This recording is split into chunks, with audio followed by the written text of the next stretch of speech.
సముద్రాలను ఈదుతున్న సాహసోపేత మహిళ స్విమ్మర్ గోలీ శ్యామల మరో రికార్డు సాధించారు. విశాఖ నుంచి కాకినాడ వరకు 150 కిలోమీటర్లు సముద్రాన్ని ఈదుకుంటూ లక్ష్యం చేరుకున్నారు. డిసెంబర్ 28న విశాఖ ఆర్కే బీచ్ నుంచి ఆమె ఈతను ప్రారంభించింది. రోజుకు 30 కిలోమీటర్లు లక్ష్యంగా పెట్టుకుని ఈ ఘనత సాధించినట్లుగా శ్యామల చెప్పారు. తాజా రికార్డుతో జీవితంలో ఏదైనా సాధించడానికి వయసుతో పని లేదని శ్యామల మరోసారి నిరూపించారు.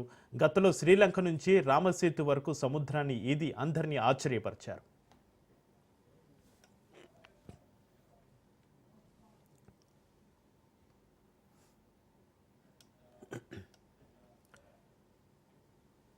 సముద్రాలను ఈదుతున్న సాహసోపేత మహిళ స్విమ్మర్ గోలీ శ్యామల మరో రికార్డు సాధించారు.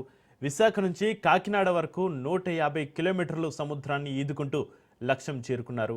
డిసెంబర్ 28న విశాఖ ఆర్కే బీచ్ నుంచి ఆమె ఈతను ప్రారంభించింది.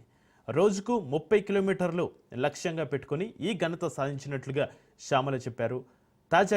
తాజా రికార్డుతో జీవితంలో ఏదైనా సాధించడానికి వయసుతో పని లేదని శ్యామల మరోసారి నిరూపించారు.